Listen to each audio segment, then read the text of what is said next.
everybody. We're continuing on the CAMHPRO Live 5 and 5. I'm in the big van. We're heading to Lake County today. If you don't know, CAMHPRO is a peer mental health nonprofit that we are going on the road this month through 5 weeks, 5 regions in 5 weeks, our CAMHPRO Live 5 and 5, and visiting all sorts of peer-run organizations throughout California, meaning organizations ran by people with their own lived experience and mental health challenges. And I'm inviting you to come out today at 2 o'clock on Instagram. We will be doing a live stream of Lake County and their services there and checking out what they got. I hope you've been following us. If not, just keep following us. We're going to be all month long visiting places all over California. I'm Andrea, the Executive Director, and I'm here on my way to Clear Lake Oaks in Lake County. Hope to see you later.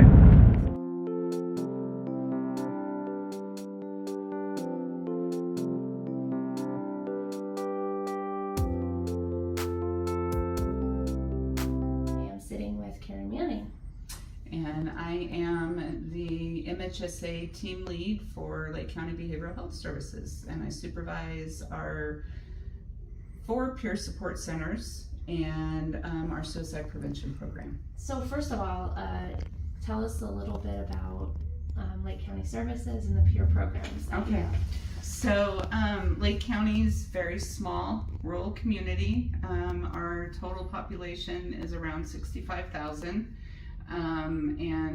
We have the biggest natural lake within the borders of California, Clear Lake, smack dab in the middle of our beautiful community, and it's 100 miles around, so providing services can be challenging. We have 5 peer support centers within the county. We contract with Redwood Community Services for our Tay Youth Center, and then we have La Voz de Esperanza, which is our Spanish-speaking peer support center in Clear Lake. We're currently at the Big Oak Peer Support Center, which we provide a lot of services for our unhoused community, which I'll talk about in a minute. And then we have Circle of Native Minds, which is our Native American population center, and we have our Family Support Center. And so even though each one of the centers kind of has like a focus population, we serve everybody. Anybody that walks through the door, we will serve. At the Circle of Native Minds, we recently started doing some cultural activities, and one of those is basket weaving, which is it's an honor that we have a weaver that is able to come in and teach the community that amazing skill. And we're going to be doing a beading workshop, and so a lot of cultural activities specifically for the Native American community, so it's pretty exciting. And then here in the Oaks, we have a shower trailer that comes in on Tuesdays. With the shower trailer, we have a street outreach nurse that comes in to provide medical services for people within the community, a lot of wound care, started doing Hep C testing, and we're working on the HIV testing because Lake County has a very high rate of new transmission, so we're really trying to help with that. We have lunch here every day, and Catholic Charities comes and provides assistance with applying for CalFresh and Medi-Cal, and we help with applications for other benefits. And then we have our clothing closet, free phone people. I mean, the list just keeps growing. We're talking to the Department of Rehab to come in and do some classes, so we are working on making this center like a one-stop shop. And the best in the galaxy. No. So, and then services, we are the linkage for the community to all different types of services within the community, and each one of our peer support centers is actually an access point for our coordinated entry system. So everybody that walks through the door, we get them into the system, if they're homeless, they go into the HMIS system, and are then connected to the hub and can, pursue housing if that's something that they want to do. So yeah, we're growing. Yeah. Yeah. And I was thinking as you were talking, a lot of, we're going to a lot of different kinds of peer centers. So yours is funded through county dollars, correct? Yes. And how is that? Is that through like Mental Health Services Act dollars? It's through the Mental Health Services Act. Yeah. Okay. And we can talk more about that in a little bit, but that's sort of special because you have that consistent funding to be able to do all those. How are your services different from other services in the county? So I think that our services are different in that we are where the people are. We're in the community. We also have an outreach van that we take out into the community and can also do the coordinated entry system and all of that in the van. So it's more, the staff that we have at each center is part of that community, and so it makes it easier for people to come in, if they're struggling or, and we're a small county. Today I was talking with somebody who is usually at the center in the north end of the lake, but I know their story and can just kind of sit and listen and help, and that's just how it is in this county is it's very small. So, and everything is free. People are a little shocked sometimes when they come in at all the services that we do provide, and then we can help with like transportation or bus passes, and so yeah, that's how we're different. We've been there, done that. There's so many parts of being well, and it sounds like you guys are really looking at that of like, how can we help in all these different areas? Because I don't know if you want to speak to that at all, but well, we do focus on the 8 dimensions of wellness, and we really try to make sure that that all of their needs are being met.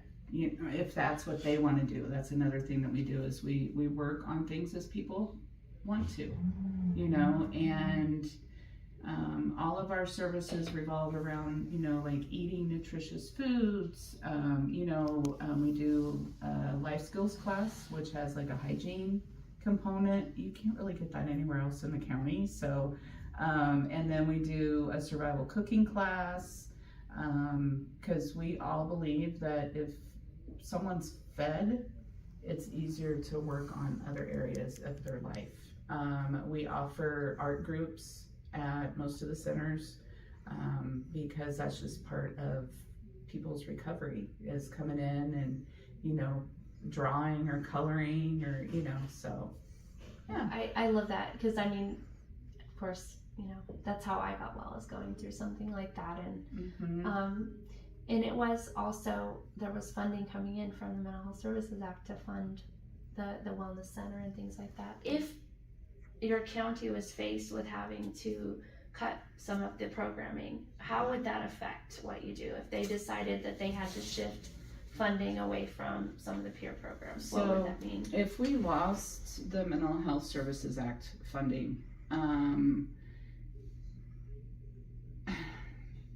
well, like I said before, I know that management would make sure that the centers stay open and that we continue providing what we provide. However, if we did not have the management that we had, we would probably end up losing our peer support centers, and that connection that our unserved or underserved population would not have the opportunities to heal and to get into recovery.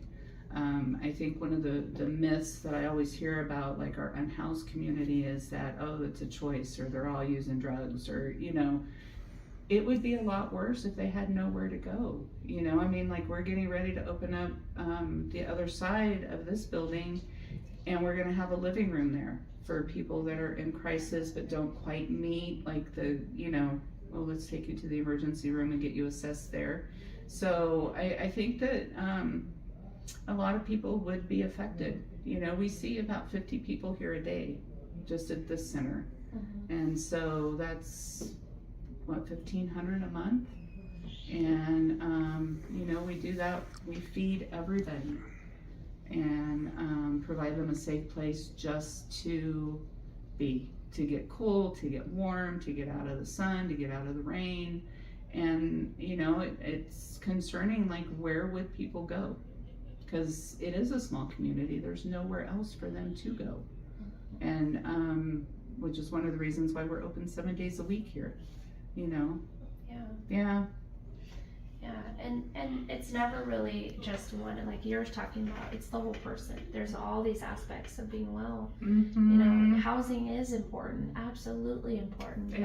If somebody doesn't have that need met and they don't feel safe in their surroundings and their environment, they're not going to be able to work on all the other things. If somebody is using substances and they're unhoused and they have a mental health condition, it's not going to improve at all. They won't even be able to think about it until you get the housing done, or at least start working on the housing. And then once they feel safe, the rest will follow, because a lot of our unhoused population, they use substances to cope with their mental health and with their living situation. But there's that combination, right? Like you have to have both. Like you have to have the people coming alongside you and the housing, right? Yeah. And that's, we're constantly trying to work on ways that, we can help our people sustain their housing. Yeah. Yeah, it's rough. Yeah, which is why we have the life skills, and we have, we have the groups that we have is so that people can learn how to live life on life's terms, I just want to bring this up just because I feel like it's a rural county concern. I mean, it's a concern everywhere. But I know a lot of what people have been talking about is there aren't enough inpatient beds in California. I know this from working in a rural county. Like, walk me through, like, if somebody was at that point you said where they had to go to the hospital and be assessed for having, suicidal thoughts, or if they were put on a hold, what happens in Lake County when that happens? So our crisis team is called, and if somebody's put on a hold, they could sit in the hospital emergency room for the 72 hours. And if that hold is removed, then that person who is still in need of hospitalization or some type of intense treatment is put back out on the streets, so, and we do have to wait for a bed to open up, and it's through no fault of our own, but somebody can sit in the hospital for quite a long time. And the closest hospital isn't in county, correct? You have to send people out.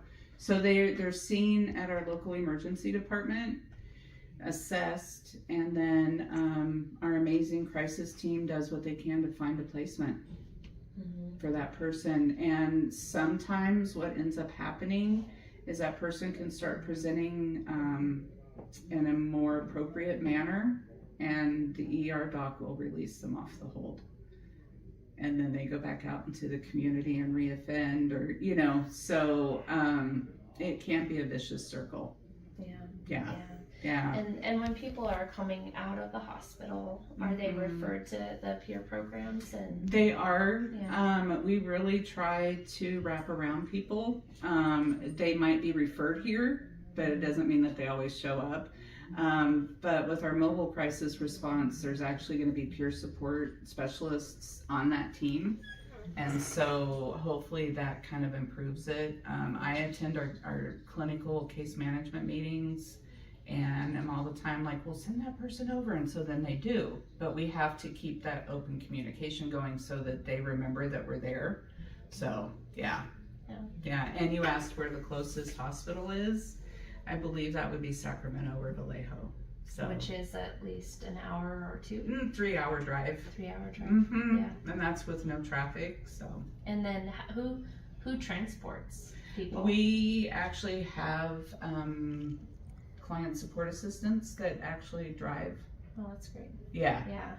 And if we have them, a lot of times, we have one or two, but they're already transporting people, and so then they call us to help out. So But I mean, as I know, it's like that's taking a person out for the whole day because it's a their 3-hour only job trip is there. to take them there and come back. Yeah.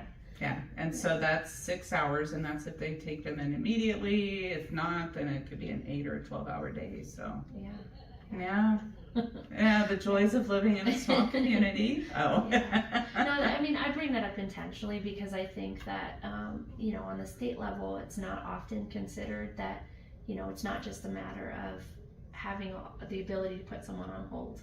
That there's other steps involved, and for places like this, it's a long ways to go to get that kind of help. It is, and that's one reason why we're starting to play around with the concept of the living room, is so that people who need assistance but they're not quite at the 5150 hold level will have some place to take them, and there will be, you know, like people there to talk to them and to help kind of assess the situation a little bit deeper.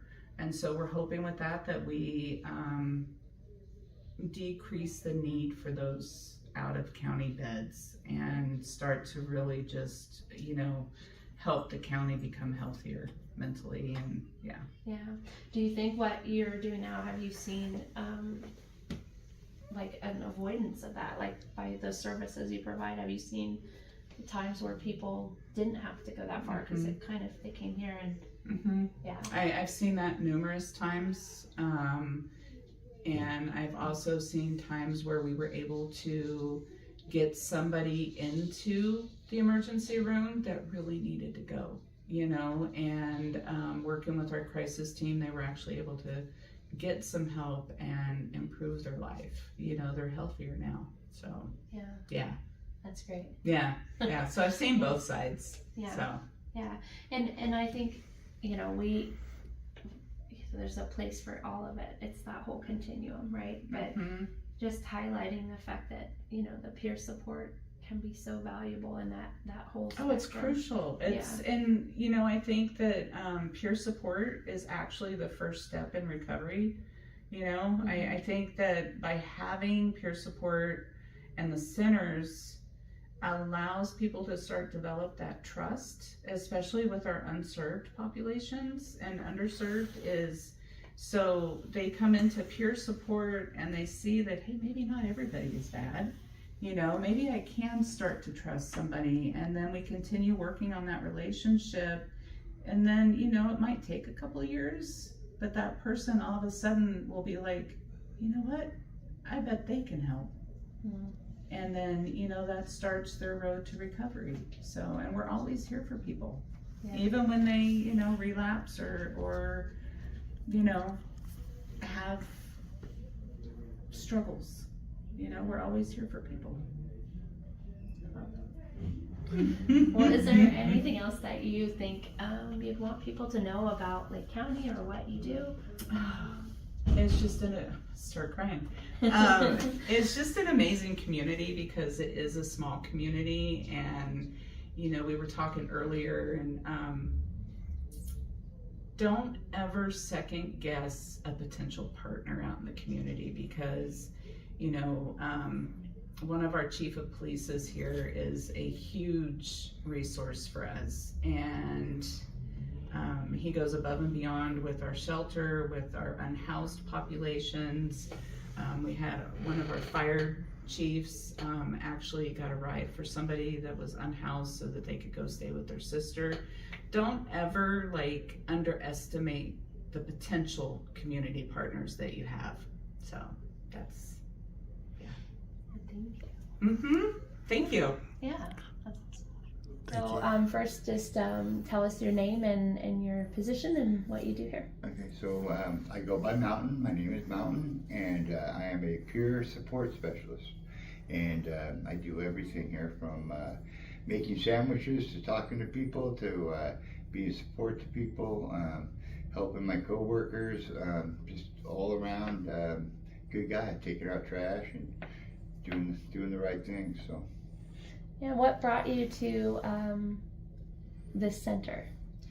Well, I guess there's a long story to it, but basically, I was in recovery, and I had a friend who worked for SUDS, and thought I would be good to work in the center, and he helped me fill out an application, and it took a while, and I got accepted, and I'm here. Yeah, and are you have you been in Lake County most of your life, or did you come here? I'm from the Bay Area, so I guess you want to hear my story a little Sure. bit. Is that what so basically, I came to Lake County to get clean, and about 7 years ago, and that did not happen. I ended up going to prison. And when I spent a couple years in prison, and when I got out of prison, I got into recovery. So I got in recovery in prison, so I wasn't sure what to do with my life, and that's where it goes. And I met this guy who thought I'd be great for this, and here I am. So so I'm doing. I have a purpose now, so I'm doing what I feel my Creator wants me to do. So it's all good. And how does doing the work help you? How does it help me? That's a great question. One is it helps me keep on track and realize that I am a work in progress, and with this job it actually helps me grow and do the things that I believe that I'm supposed to be doing. It sheds that old me. Like every time I come into work, that part of that old me goes away. And so it helps me in that regard. It also helps me have a dream and a vision that I've never had, and I never thought I would do in life. I always had other plans and other things, and now I'm on a whole different track. So it helps me stay on track. It helps me realize that there's a bigger purpose for me than the life I lived prior. And I'm sure that carries over into the work as you see that happening in other people. Yes, it does. But it seems to me that they're helping me more than I'm helping them. A lot of the times it's hard to help these people. But the thing is, I am a peer. So I always have to remember, I always say to myself, by the grace of God, there go I. I wasn't that different than these people at all, and my background is actually in some cases a lot worse. So but like I said, it helps me, and it does help me help them. They relate to me, and but I know that I'm changing. So I know that the more I'm here, the more maybe they look up to me, maybe they don't, but I have to admit I'm kind of here in a selfish reason for my own growth. If I help people on the way, yay. That's really honest. I appreciate that. Yeah. So what do you think, tell us a little bit about some of the things you do at the center, and, things that you think are really cool that. So for me, the two things I do is super cool for me is that I've always had a passion for food. So feeding people is like super cool. Even though I'm not feeding them 5-star food, I just like the idea of feeding people, and I've always have. That's why I have fat kids. No, it's true though. Don't laugh. It's very true. It's part of my DNA where if I like you, I feed you. So I really loved that. And the other thing is, I like working with, I just like talking to people, and I don't tell my story to them much. I'm more, they don't ask, and I don't really I came from here, and a lot of them don't know that it's only been 5 years since I've been out of prison. It hasn't been that long, and a lot of people don't know that. But what they do know is that I'm not doing drugs. I'm not doing the things I used to do, and it shows. They see that. So I like that. What was the other part of the question? Just what you think is great, or that's helping people. It's all it's all kind of cool. What's really neat though? And this is the selfish part, is having self-discipline to get up and go to work, to do something that is a purpose. I was never purpose driven in a positive way. this is the first time in my life, other than being a parent, and even that, I don't know how purpose that was, but now I feel like I have a purpose. I feel like if I show up on time, then I can show up everybody else. Hey, you just have to show up on time. Suit up and show up.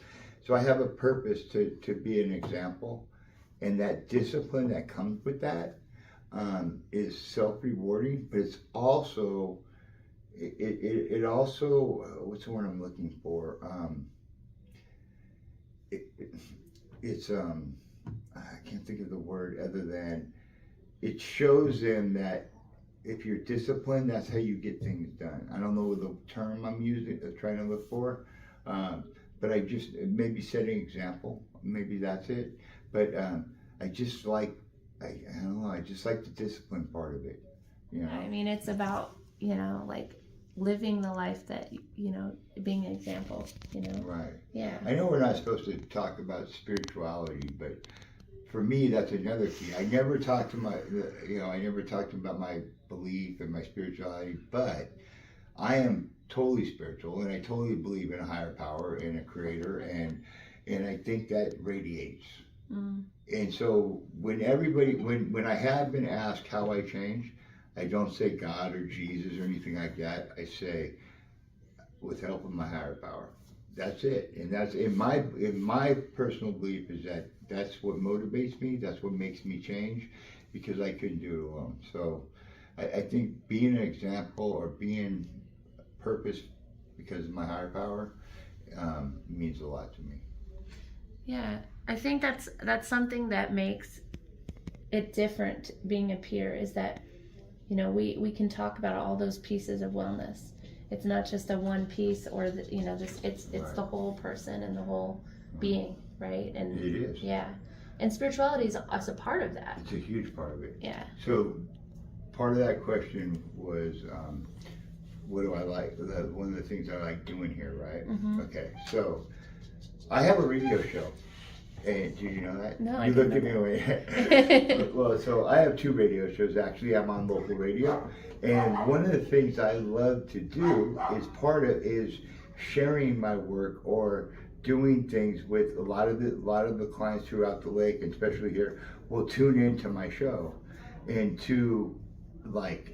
so one of my shticks is what day it is, and sometimes it's it might be Bob Day, or so when I get to do that, when I get to say, it's Edna Day and we have an Edna down here, it's Michelle Day, or when I get to talk about hey, we have an up and coming thing, or we got food giveaway, I really enjoy that, because I come back and all the people here, I'll play a song and I'll forget it, and they'll be like, remember when you played that song?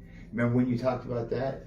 So I love that, and that's using my talent as a radio personality. I love using the things I get from here, the people, and intertwining them with that. So I love doing that too.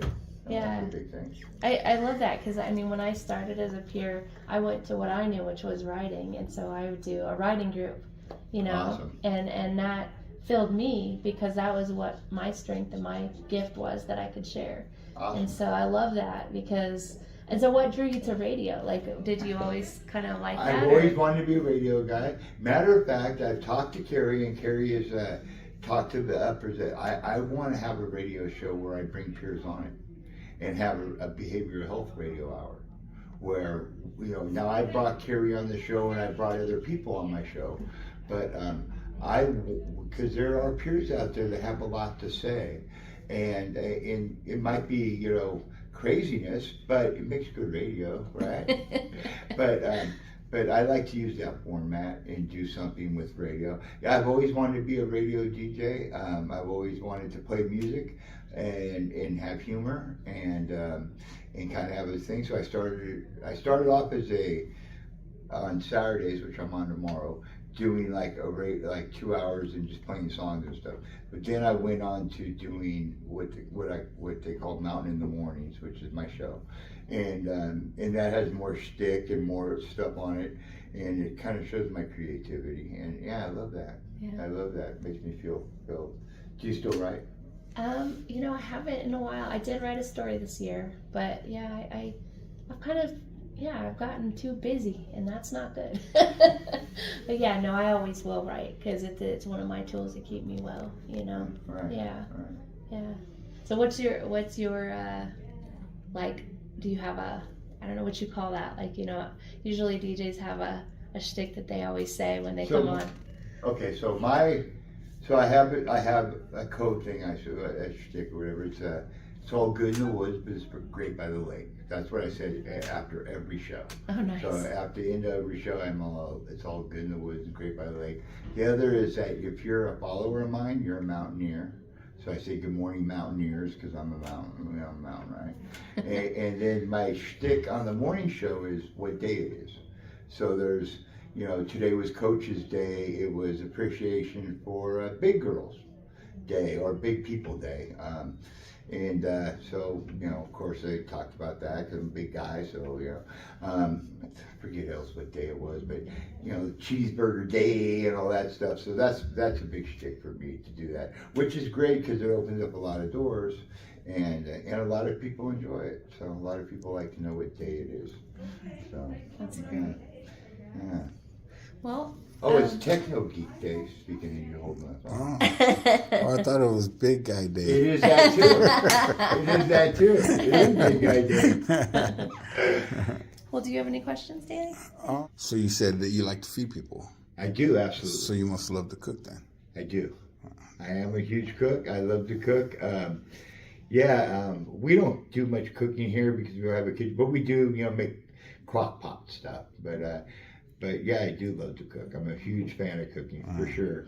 One day I'd like to cook a really good meal for everybody, but that would be great. But yeah, I like to cook.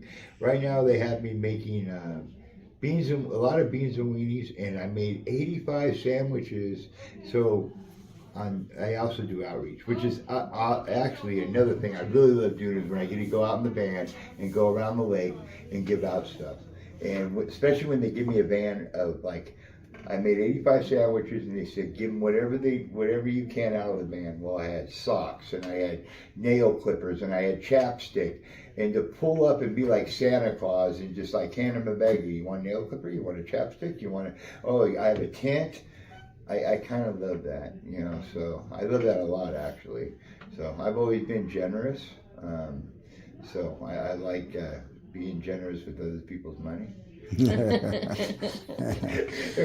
too. You know what I mean? When they give you all these socks, and it's like, I love giving to people. So yeah. I do. Were you ever in a situation like that yourself, where someone rolled up or provided for you or gave you things, or do you feel like people look at you and be like, okay, I can trust this guy, I'm gonna give, as opposed to I don't know. I mean, I've been out there before, and I know I've gotten a lot of help that way, and I was always grateful. But I mean, when I felt like I could trust the people, it felt better, right? I guess that's what I'm trying to say. Yeah, I hear what you're saying. I've always been kind of blessed, and yes, I've been in situations where people has helped me, but I've always been blessed where I come from a family that's always helped. But I also, I don't know if I'm say this, but I never was one to really ask for help. I would steal. That's why I went to Purdue. I was a thief, and so I would just take things. And so I've always felt guilty about that. So now I get to give things, but I do feel people do trust me, and I feel like, here I am, and I get to, give people stuff. It's funny because you mentioned about trust. My whole life, people have been afraid of me because of the tattoos on my face, or tattoos.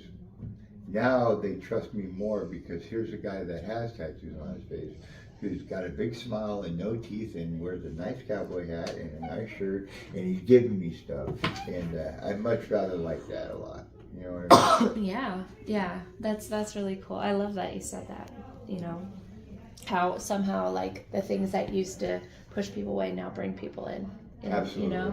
Yeah. I always say that behind these tattoos, I'm one big marshmallow. Just one big marshmallow.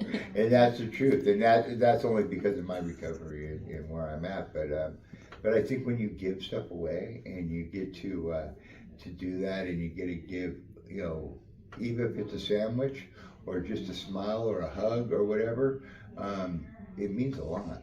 It means a lot to them, but it means a lot to you too, right? It means a lot to me. Yeah, for sure. Yeah. Why do you want to know you cook? Want me to cook you dinner? Are you hungry? He's like, where's the food? No. Sorry. I'm just kidding. Yeah. Well, thank you, Mountain. And we're gonna keep going and do more. I'm so glad that we got to come here and meet you. It was really cool.